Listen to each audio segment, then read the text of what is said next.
Se acabó el recreo. Hola, bienvenidos a Cosas de Profes. Soy Kika. Y yo, Claudia, educadoras especiales interesadas por la educación inclusiva y la formación de maestros.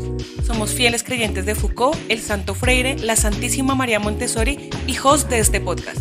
Un episodio sonoro donde los protagonistas son los maestros, quienes desde su propia voz nos narran vivencias y experiencias que seguramente te harán reír y reflexionar. Un viaje por el corazón de la enseñanza. Un episodio nuevo los domingos cada 15 días. Así que únete a nosotros en Instagram, Spotify, Amazon Music y iVoox. No te lo pierdas.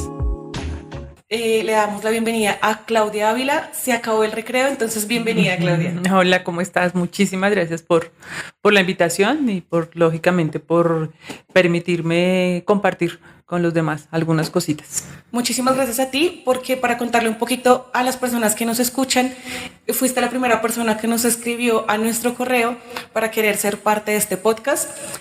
Nos tomó un tiempito organizarnos, internamente a veces no es tan sencillo, pero nos gusta un montón que nos hayas podido encontrar en redes, que nos escucharas y que ya pues estés aquí presente en la grabación de este podcast el día de hoy. Bueno, Claudia, vamos a empezar un poquito para que la gente se entere de qué haces. Cuéntanos un poquito de ti, de tu experiencia, a qué te dedicas, en qué rama del conocimiento estás. Bueno, yo soy docente, sí, yo soy docente por vocación, como siempre lo digo, soy docente por vocación, no por equivocaciones del destino, sino porque quise ser docente. Soy madre, soy esposa, soy estudiante aprendiente de la vida, de todo lo que en el surgir diario pues aparece, ¿no? Todo lo que aparece. Trabajo como docente universitaria ya hace más o menos yo creo que como unos 18 años que trabajo en la misma universidad donde me formé. Yo soy de Uniminuto, soy licenciada de Uniminuto, egresada de allá, y pues estoy trabajando con ellos allá en la Facultad de Educación.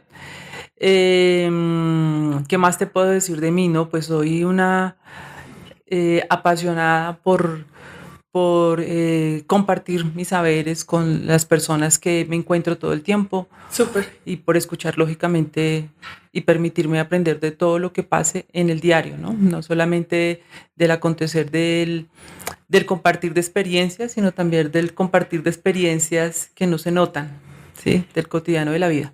Sí, y es que a veces yo pienso que uno como profe no siempre solo da un conocimiento, sino que da su experiencia propia de vida y da su forma de ser. Finalmente a veces uno enseña quién es, ¿sí? Más allá de dar un área específica del conocimiento, un saber particular, uno termina enseñando quién es uno, ¿no? Claudia, entonces en ese sentido, ¿cuántos años de experiencia llevas? Porque tú tienes una experiencia bastante grande. Sí, a ver, como docente yo tengo, a ver, de manera general, más o menos, yo creo como unos 28 años. Bastante. Como unos 28 tiempo. Años de manera general, pues a nivel de colegio, ¿cierto? Desde preescolar, primaria, bachillerato, adultos, para educación para adultos. Sí. Y ahora, pues hace ya más o menos unos 18 años, creo, 18, 19 años, pues en educación superior, ¿sí?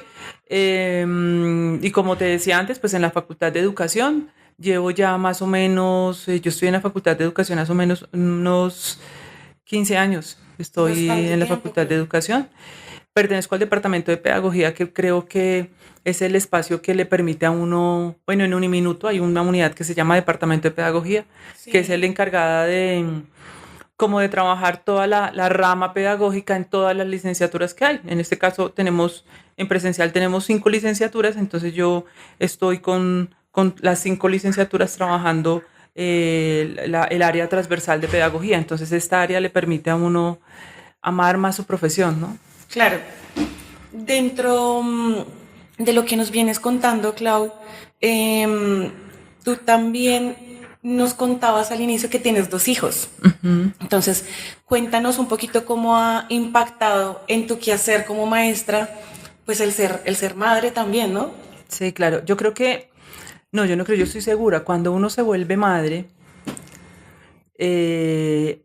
su perfil profesional como maestro cambia. Ajá. Porque ya no es pensarme en que yo estoy formando solamente impartiendo un saber académico, ¿cierto? Sino que ya de alguna manera empiezo a mirar a esos chicos como si fueran míos, ¿sí? Porque ya me lo pienso, ¿no? Ya me pienso es el hecho de este chico que tiene esta dificultad, ¿qué pasaría si fuera mi hijo? ¿Sí? O esta chica que está haciendo tal y tales cosas, como tal vez no me gustaría que la corrigieran como yo la estoy corrigiendo, sí, sí, porque si fuera la mamá tal vez me enojaría, me parecería que sería una falta de respeto o que están pisando pues sus derechos o sus deberes. Entonces, de alguna manera, el ser maestro y el ser madre le abre los ojos a uno frente a mirar a los estudiantes con ojos de amor.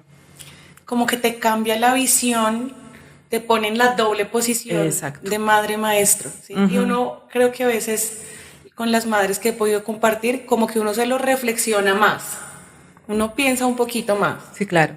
¿Sí? Y tus hijos, pues contándonos un poquito y adentrándonos al chisme literal, uno de tus hijos tiene una discapacidad. ¿Sí? Sí, Santiago es mi hijo menor, tiene una condición diversa, es autista no verbal. Ok. ¿Qué más te puedo decir yo de él? Pues es un niño maravilloso, ¿no? Mis dos hijos son, todos los niños, todas las personas son seres únicas y maravillosas. Santiago y Emanuel llegaron para hacernos entender a nosotros como familia el respeto por la diversidad, el respeto por entender al otro, la capacidad de cambiar la manera de pensar, de entender y de valorar las diferencias de todos, ¿no? Entonces Santiago, en su condición de autismo, pues nos ha permitido a nosotros como familia pensarnos todo y cambiar absolutamente todo nuestro diario, ¿sí? Claro. Absolutamente todo. Y yo considero, Claudia, también que pues como bien he trabajado con muchas personas con discapacidad, a veces las familias y sobre todo las mamás cambian todos sus hábitos para pues brindar todos los apoyos o la mejor calidad de vida posible a sus hijos. Y a veces eso no es tan sencillo porque pienso que también muchas madres olvidan que pues tienen otros roles más allá de ser madres, son mujeres, son trabajadoras, son también constructoras de un hogar, que también es un trabajo que implica tiempo, dedicación, y pues que a veces pienso que también la carga mental sobre todo no es tan sencilla. Entonces tú bien has dicho que has cambiado mucho las dinámicas familiares cuando se enteran del diagnóstico que pasa en tu hogar. Sí, lo que pasa es que mira, yo creo que construir un hogar es complejo, ¿cierto? Porque es habituarse a otra persona, a un desconocido que era conocido en un momento que empieza a volverse desconocido cuando está con uno. Claro. ¿Cierto? Pero se vuelve más complejo aún cuando lo normal o lo cotidiano que en otras familias se hace, ya tú no puedes hacer, ¿sí? Entonces, cuando empiezas a pensarte el hecho de que si tu hijo tiene algo, si la persona con la que estás, con la que convives tiene algo, le está sucediendo algo, a veces uno como familia, en el caso mío lo hablo de manera personal como mujer, se toma uno el asunto de manera personal. Entonces, cuando tú no desahogas y tú no compartes ese sentir, pues se te vuelve un nudo en la garganta, ¿cierto? Y pesa. Y pesa, y el peso cada vez es más grande, y vienen las peleas, ¿cierto? Y te sientes solo, sientes que la otra persona no te está ayudando, pero también uno, si lo reflexiona y lo mira después, es que nunca le dije que me ayudara a cargar el peso. Claro. Sí, es que el peso me lo llevé yo sola. Entonces, claro, cuando nosotros conocemos el diagnóstico de Santiago, bueno, empezando porque nosotros, cuando Santiago empezó a tener unos cambios, pues yo ya tenía una formación. En ese momento había terminado una maestría en neuropsicología. Entonces, teniendo presente esa formación y teniendo presente otras cosas que me había pasado con Emanuel, que tiene una dificultad en la parte de integración sensorial. Entonces eso hacía que como que yo como mamá estuviera todo el tiempo leyendo información sobre qué es lo que tiene mi hijo, ¿no? Qué es lo que le está pasando. En ese caso de Manuel, cuando ya conocía como como los ítems que uno tendría que tener presente para mirar, ¿será que es autista? ¿Será que no? Entonces, en el caso de Santiago, pues Santiaguito tenía todo para uno decir, esa es la condición, ¿no? La condición, exacto, se aproxima más a esto. Entonces, lo que empezamos nosotros a hacer fue a desarrollar una propuesta de intervención con Santiago a partir de los 2 años. Sí, o sea, nosotros no esperamos al diagnóstico porque efectivamente el sistema de salud, desafortunadamente en Colombia, en ese momento, yo no sé ahora si los diagnósticos los dan más rápido o no. En el caso de nosotros nos los dieron hasta los 5 años. Entonces eso era una pérdida de 3 años. 3 años, claro, ¿cierto? De pérdida sin hacer un proceso. Y que para ti era valioso ese tiempo. Sí. ¿no? Y lo entendías como maestra en los procesos de desarrollo que llevan los niños desde los 2 a los 5 años, es bastante tiempo. Ajá.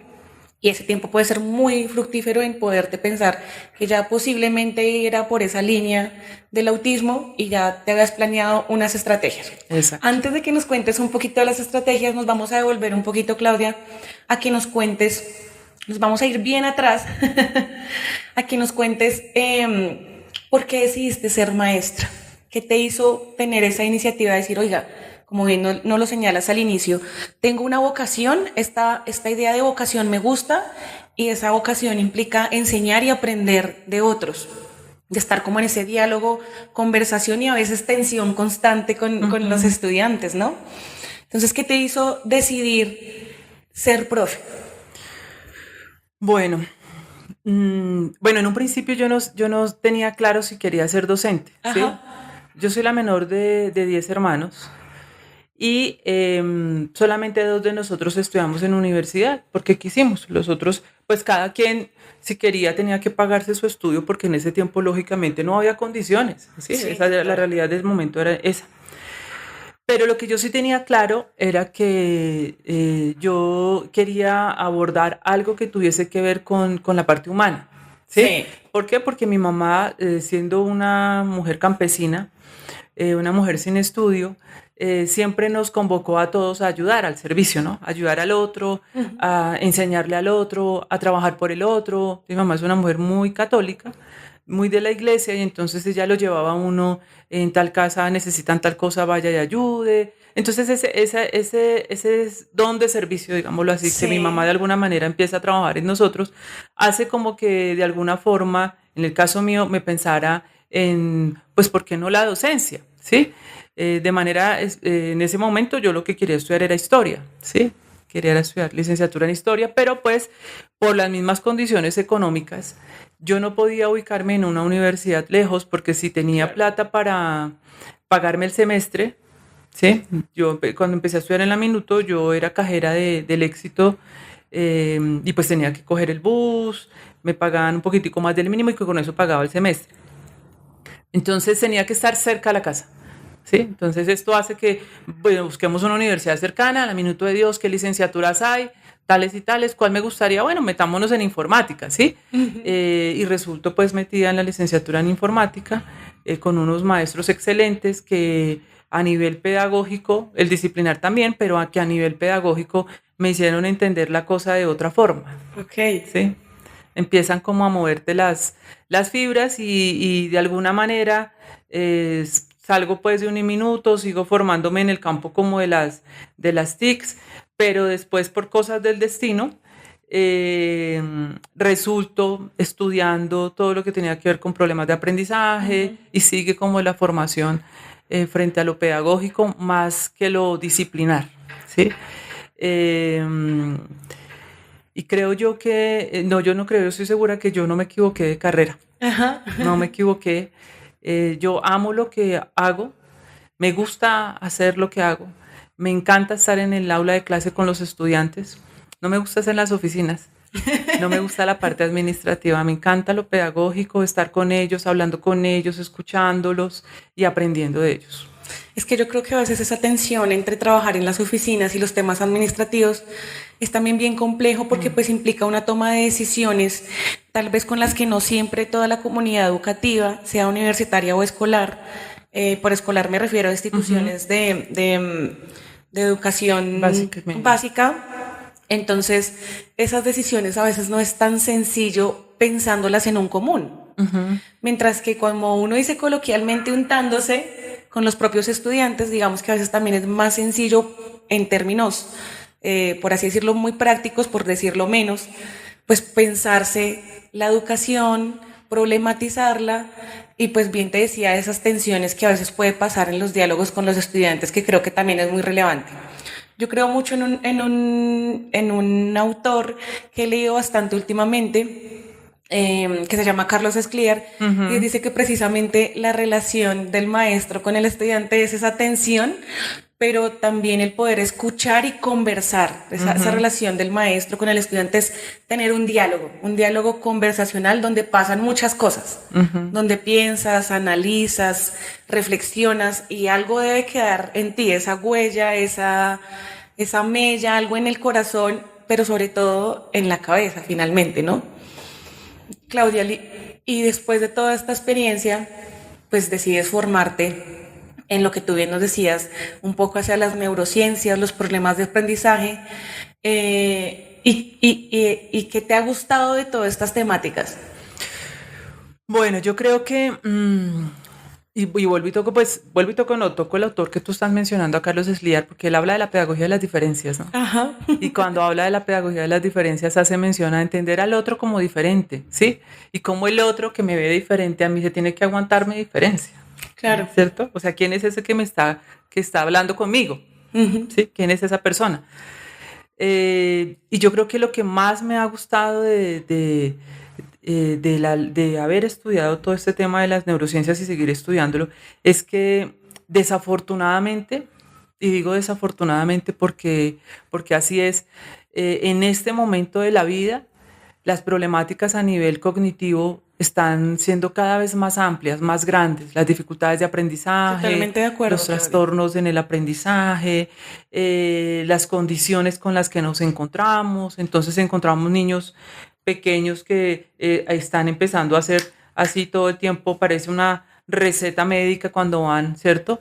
Entonces, de una sin mirar le dicen al papá tiene déficit de atención y hiperactividad, su hijo es autista, su hijo es no sé qué. Entonces parece como si fuese, como si tuvieran, no recuerdo el nombre, cómo se llamaba eso. Bueno, una cajita con varios Madebecun. Sí. O sea, algo así se llamaba, sí. ¿cierto? Que sacan, y esto es lo que tiene, ¿cierto? Entonces nos encontramos con que la población infantil, por la ausencia desafortunadamente de nosotros como familias, ¿cierto? La ausencia de nosotros la invisibilidad de nosotros como familias y la adultez que le estamos obligando a ellos a vivir, a ser adultos sin ser adultos. Dejan de ser niños y al no ser niños entonces están perdiendo tanto en su parte motora, tanto en su parte social, tanto en su parte de juego, de calle, del convivir diario. Sí, antes los niños salíamos a las calles, hoy en día es muy raro ver niños en la calle jugando, ¿no? O los niños salen a menos que vivan en un conjunto residencial, ¿sí? Como protegido, pero hoy en día eso es bastante raro, ¿no? El juego, pienso que ha cambiado también, hemos cambiado esa idea de juego, de compartir con otros niños. De compartir. Entonces yo sí creo que mira que lo que te estaba diciendo, termino la idea y es un poco, los niños nos encontramos con unos diagnósticos frente a ese tipo de dificultades, problemáticas, trastornos. Los jóvenes entonces se encuentran, van al médico y es que me siento triste y de una le dicen usted está deprimido o usted tiene ansiedad. Entonces tienes que tomarte estos medicamentos. Y los adultos mayores, Alzheimer, ¿cierto? Entonces la pregunta es, ¿qué está sucediendo en el contexto para que esto esté pasando?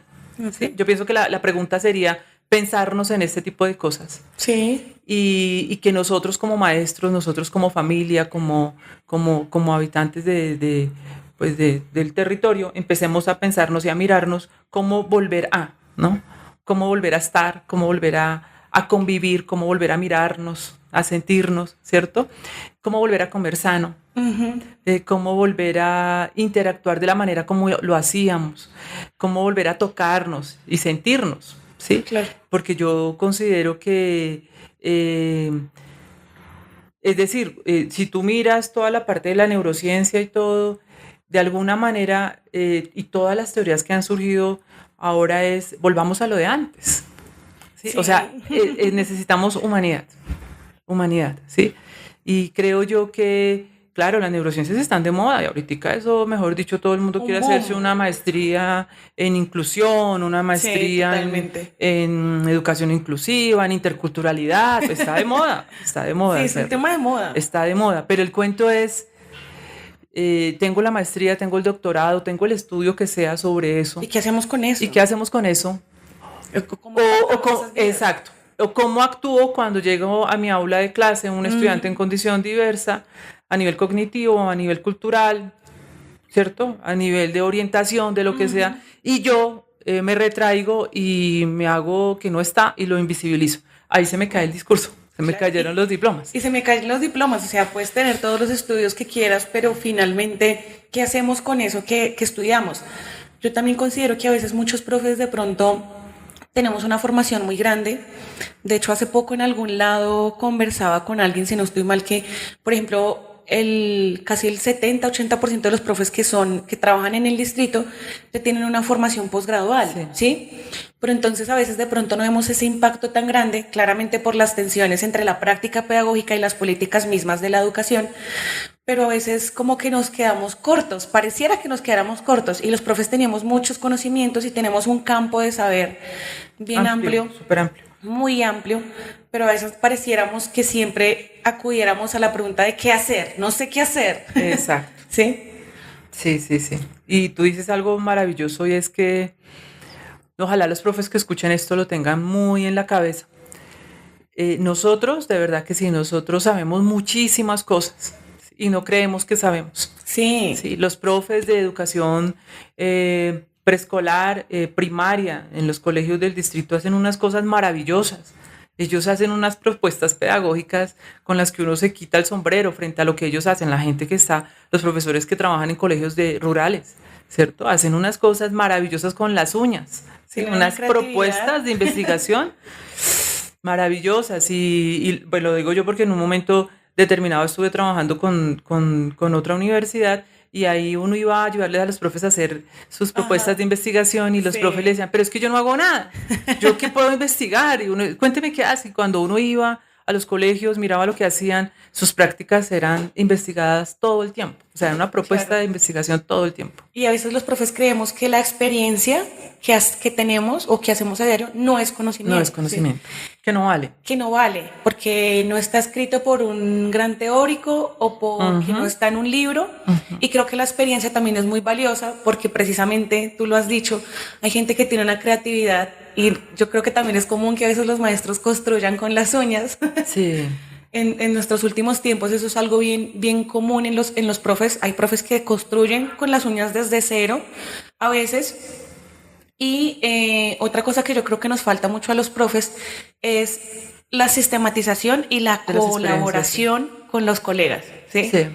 Porque yo de pronto ya lo he señalado un par de veces en estas grabaciones de este podcast, pero a veces de pronto la idea que tiene el profe de mi salón de al lado me pueda servir o tal vez no me sirva tal cual, pero puedo ajustarla a las necesidades de mis estudiantes y me puede ser útil. Y eso es innovación. Y eso es innovación. Y eso es innovación. Y eso es trabajo en equipo, y eso es cooperación, y eso es colaboración.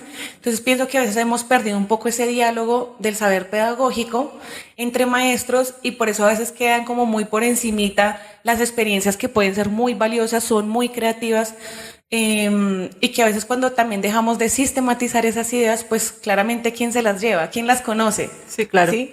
Hasta Sí, que el es verdad. maestro muere, alguien dice, oiga, este profe fue fabuloso.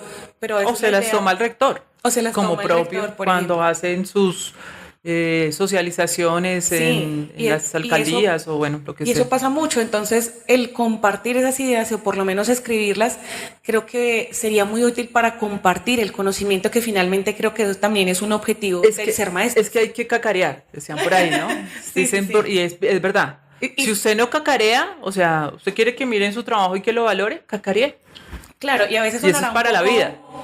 A veces sonará un poco tal vez ególatra.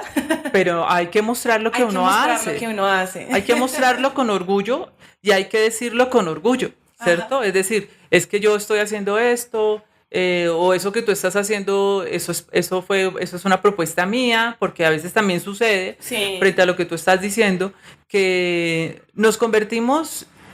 Mira, nosotros tenemos, y yo creo que todos los profes tienen, ahora por las redes, lógicamente, tienen comunidades de aprendizaje. Sí. Y en estas comunidades de aprendizaje la pregunta es, ¿realmente son comunidades de aprendizaje o es un chismerío de aprendizaje? Sí, sí, sí. ¿Cierto? Es decir, yo tengo grupos de mis compañeros, de otros profesores, ¿cierto?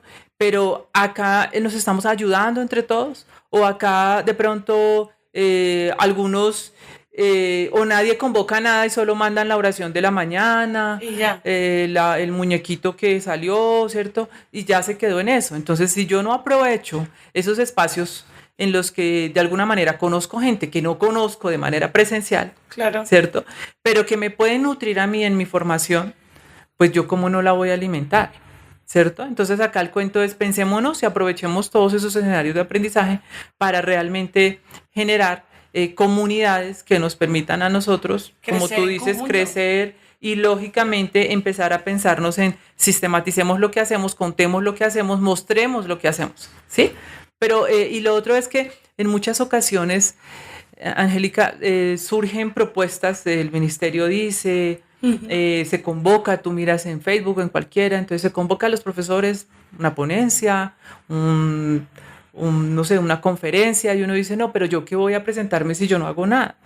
No. Y cuando tú vas y te sientas a escuchar las propuestas de otros, tú te quedas manicruzado y tú dices, hombre, pero eso que está haciendo el profe, Yo ya tenía esa yo lo estoy haciendo, yo lo hago con esto y esto, pero Sí. como yo no me las creo. Sí, ¿Sí? totalmente de acuerdo. Claudia, para pasar rápidamente a otro tema, tú bien vienes trabajando como profe universitaria y, si no estoy mal, me corregirás, trabajas en esa formación inicial de maestros. Para ti, entonces, ¿qué se vuelve un poco más, por así decirlo, relevante? ¿El saber disciplinar o el saber pedagógico? Para mí el saber pedagógico es fundamental. Sí, yo creo que, y yo se lo digo a los estudiantes todo el tiempo, desafortunadamente cuando uno está estudiando una licenciatura, sea la que sea, uno se confunde. Sí, entonces, si yo estoy estudiando informática, considero que lo mío, o sea, pienso, ni siquiera tengo claro que voy a ser licenciada, sino me pienso como en ingeniería. Si estoy estudiando, no sé, sociales, no tengo claro que voy a ser docente de sociales, sino me pienso de pronto en que soy politólogo o que soy historiador, no sé, ¿cierto? Sí. Bueno, y entonces es como que hay una confusión, ¿sí?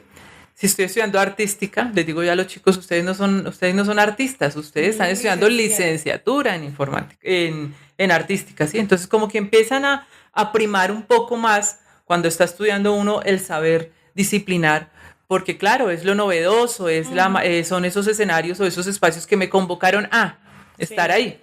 Pero resulta que indudablemente lo pedagógico es lo más importante para nosotros, para todos los maestros, lo pedagógico tiene que ser lo fundamental.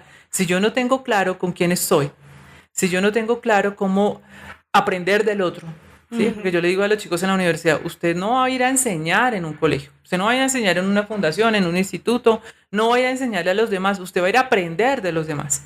Si yo no tengo claro que yo voy a llegar a los otros escenarios y tengo que tener mi mente abierta para aprender de los demás, si yo no tengo claro que tengo que observar el contexto para determinar a partir de las necesidades del contexto, del territorio, del aula de clase, de la institución educativa y presentar mi propuesta para esa institución, para esos jóvenes, para esos estudiantes, Sí.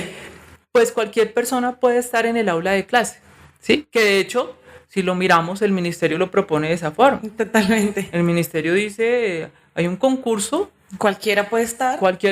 no importa que no tenga el saber pedagógico, hágalo. Cualquiera puede enseñar. Exacto, pero qué confusión tan Grande. la que están cometiendo ellos al pretender que el saber pedagógico no es importante, cuando es lo más importante en la formación del docente, ¿no? Pues esa es nuestra razón de ser, Claro. es la pedagogía. Clau, y para volver nuevamente a un tema que ya habíamos tocado precisamente, que tiene que ver con tus hijos y con tu hijo, cuéntanos un poquito cómo es ese diseño curricular que vienes realizando con tu hijo con autismo. Entonces, Sí. nos venías contando que efectivamente tú a los 2 años te empiezas a pillar ciertas características, ciertas cosas en tu hijo y dices, esto va como un poco hacia el autismo, te dan a los 5 años un diagnóstico, pero antes de ese tiempo dices, yo tengo que pensarme en cómo enseñar a mi hijo, ¿cierto? Porque no es tan sencillo tener un diagnóstico, pero tampoco es tan fácil llegar a un aula, a pesar de que estos temas de la educación inclusiva estén tan de modas en los últimos, tan presentes y tan de moda en los últimos 10, 20 años en el país y sobre todo en Bogotá, ¿no? Entonces cuéntanos un poquito acerca de eso. Bueno, yo creo que yo lo primero, lo que tengo claro y siempre he tenido claro en mi cabeza es que yo no le creo a lo que me diga un doctor. O sea, eso yo lo tengo clarito, ¿sí? Y lo tengo claro, claro, y lo tengo claro porque yo soy formada por una mamá que es excelente, por una mujer que fue sin estudio, pero que toda su vida luchó para que sus hijos fueran los mejores, ¿sí? Fueran los mejores. Mi hermano mayor tuvo un accidente cuando yo tenía 14 años, él tenía 25 años, perdió la mitad del cerebro, pero yo vi la lucha de mi mamá todo el tiempo. Mi hermano murió hace poco, pero vi todo el tiempo a mi mamá ahí, haciendo lo imposible, ¿sí me entiendes? Porque mi hermano caminara, volviera a hablar, volviera a ser independiente, porque hiciera cosas él, ¿sí? Entonces, ante esa lucha constante, cuando tú ves un reflejo de alguien que así tenga 60, 70 años, como lo tiene mi mamá ahorita, ya tiene 83 años, cuando tú ves en una persona que anda con su bastón, ¿cierto? Anda con su bastón, pero lleva a su hijo también que lleva bastón, ¿cierto? Claro. Y no le cree a los médicos que le digan su hijo no va a ser capaz de, su hijo ya le queda poquito, su hijo no sé qué, y ella no cree, pues yo creo que nadie, ninguno de nosotros como hijos vendríamos a decir yo le voy a creerle a lo que me diga un médico completamente, porque es la lucha al no entender la lógica del otro, ¿no? Totalmente. Entonces, dime, perdón. Desconocer que a veces las familias tienen una historia también. Claro, que hay unas historias y que hay unas realidades que un diagnóstico no te lo dice, ¿sí? El diagnóstico te puede decir a ti, usted tiene tal cosa, tu hijo tiene tal otra, pero yo no me puedo casar con el diagnóstico. Entonces, nosotros como familia no nos casamos con el diagnóstico del autismo. Entendemos que Santiago es igual de diferente a todas las personas, igual de diferente. Creo que partir desde esa idea también es darle otra noción de estatus a eso, porque a veces la gente parte de la idea de que es que todos somos normales y él es el diferente, ¿no? Cuando partimos de la idea de que todos somos diferentes y que él es igual de diferente a todos los que habitamos este mundo, pues es otra noción, cambia un poquito el chip, por así decirlo. Entender que todos somos iguales de diferentes y entender que todos tenemos derecho a estar en el mundo. Totalmente. Habitar el mundo, habitar la escuela no como una institución, sino la escuela como barrio, la escuela como calle, la escuela como el Transmilenio. Yo tengo derecho, ¿sí? Mi hijo tiene ese derecho. Entonces, ante eso empezamos a pensarnos, bueno, presentemos o pensémonos en qué necesitamos para Santiago, ¿sí? Claro, en un principio se pensó en lo académico. Yo pensé en lo académico, ¿no? Yo necesito que Santiago aprenda a no sé qué, a leer, que aprenda lo cotidiano, lo académico. Luego, a partir de muchas cosas, de comprensiones, de lecturas y sobre todo de leerlo a él. ¿Sí? Cuando hablo de leerlo a él, de leerlo a él es de mirar su cotidiano, de mirar su sonrisa, de entender sus ojos y su mirada cada vez que me habla, ¿sí? Él no habla. Cuando digo que me habla, estoy hablando de sus ojos, ¿sí?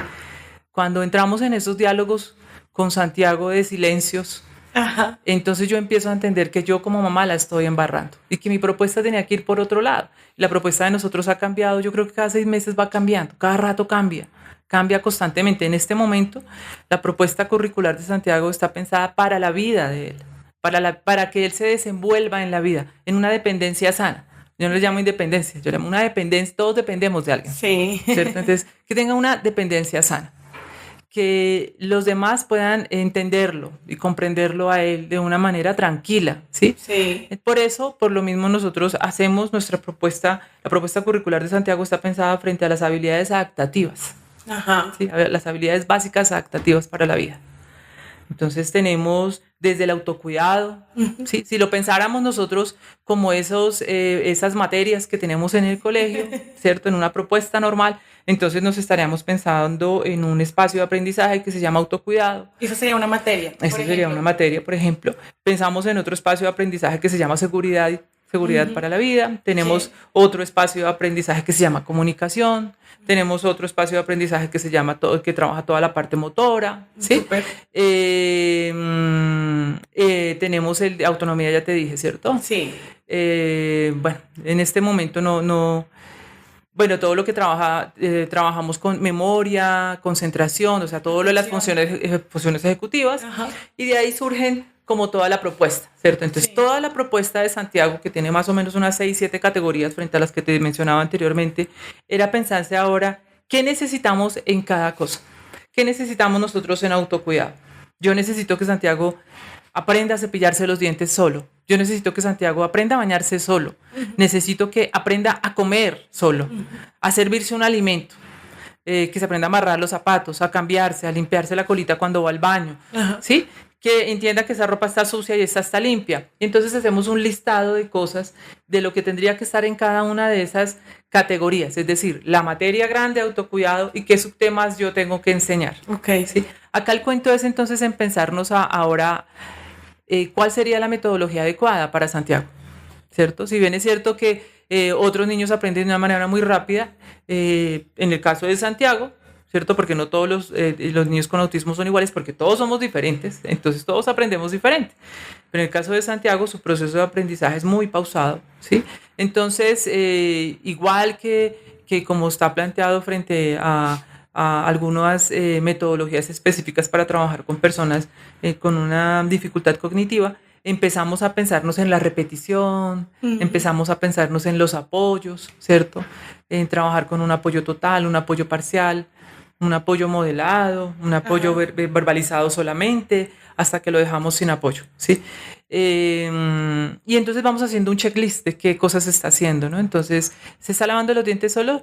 Sí, se los lava, pero se los lava mal. Entonces hay que cogerle la manito, ¿cierto? Hay que apoyarle la mano para que lo haga bien. ¿Se baña? Sí, claro, se baña, pero no se quita la ropa.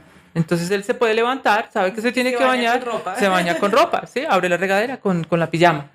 Y lograr entender que porque hay que quitarse la ropa cuando uno se baña. Exacto. También es una cosa que requiere de tiempo. Tú decías ahorita que tal vez el aprendizaje de tu hijo toma tiempo, pero yo te digo que, por ejemplo, personas como yo, que he estudiado para ser maestra y me he venido formando en muchas cosas y aún sigo aprendiendo, aún me sigo considerando muy aprendiz en estos temas, pues también me toman mucho tiempo aprenderlos.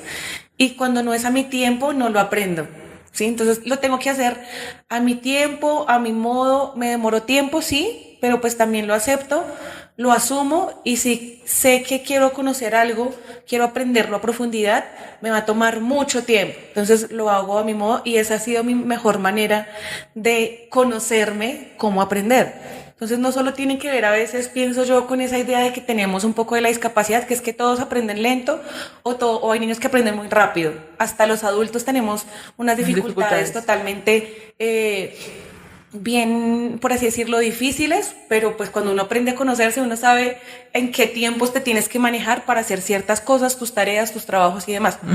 Entonces creo que esa es una idea bien importante de recalcar, que es que simplemente los niños se demoran mucho. No, también a los adultos nos toma tiempo aprender ciertas cosas de la vida en general.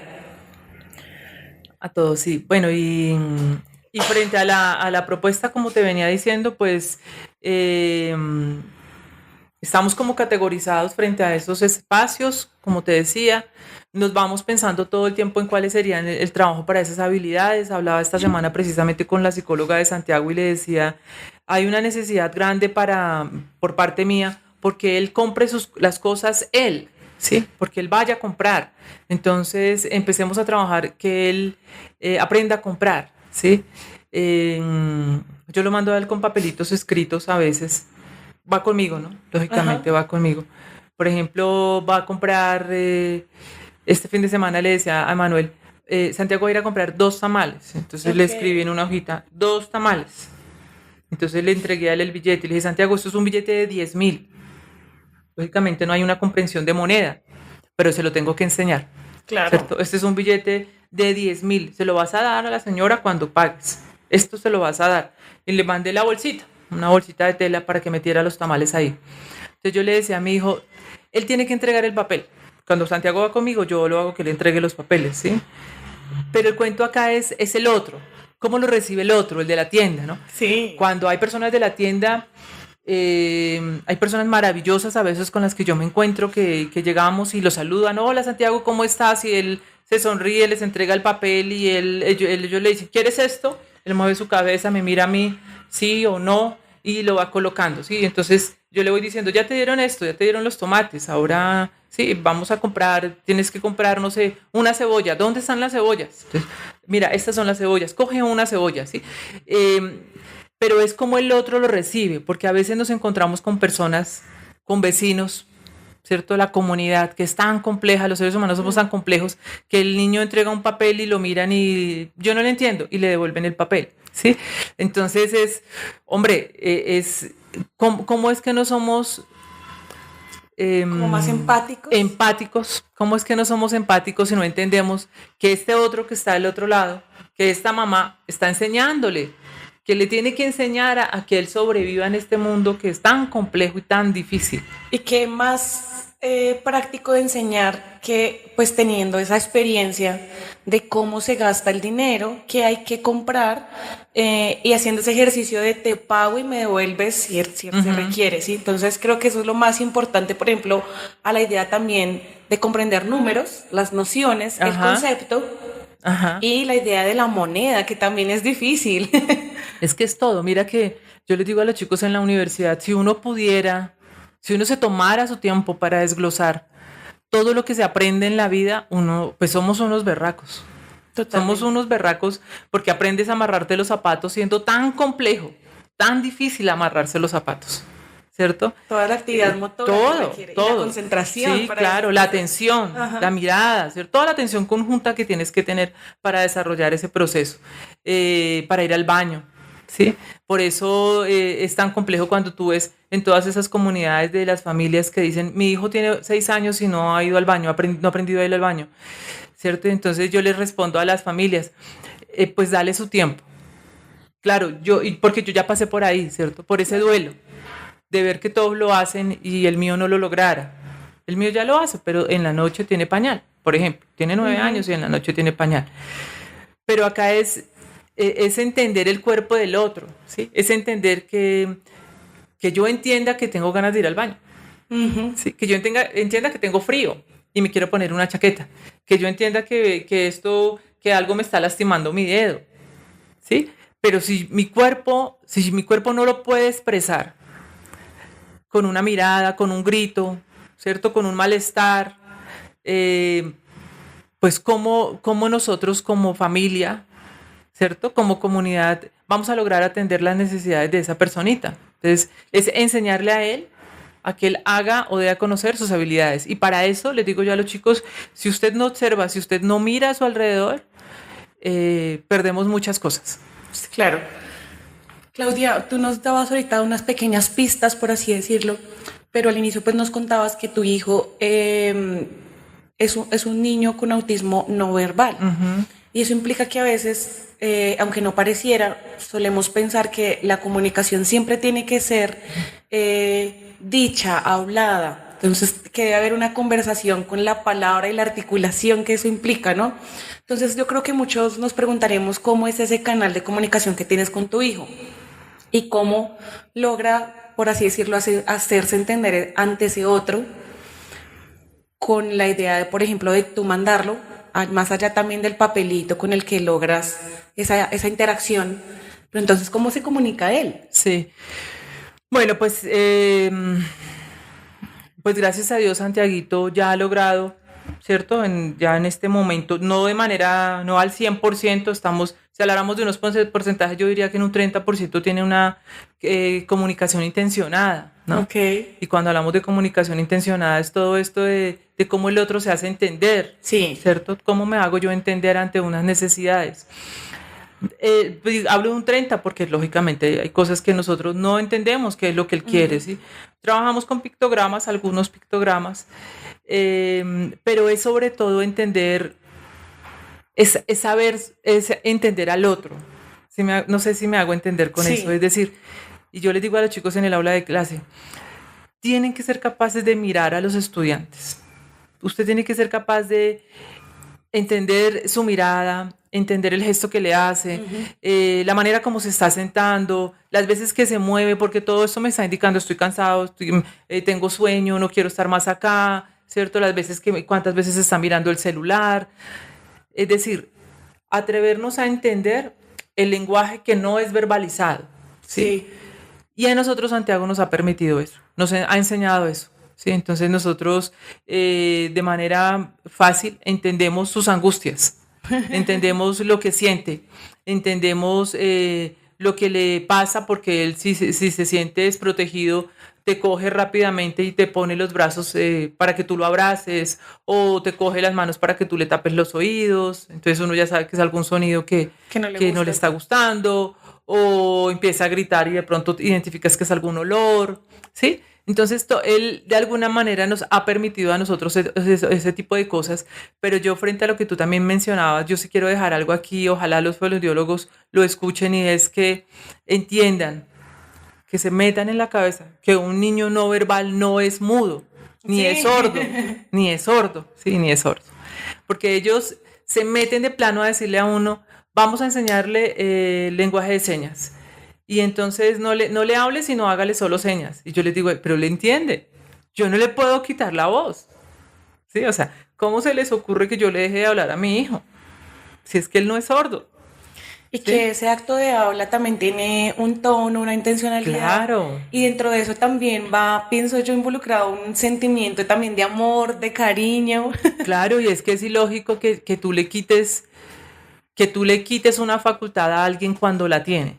Simplemente porque se considere que la mejor forma es trabajar con señas o trabajar. No, y yo les digo a los fonoaudiólogos, a los que han trabajado con Santiago se trabaja palabras, se trabaja toda la parte de verbalización, se trabaja gesticulación, sí, trabajamos absolutamente todo. No, señora Claudia, pero es que hay que elegir una sola cosa, ¿sí? Una sola cosa para que lo hagamos bien. Y yo le digo, pues todo lo hacemos bien.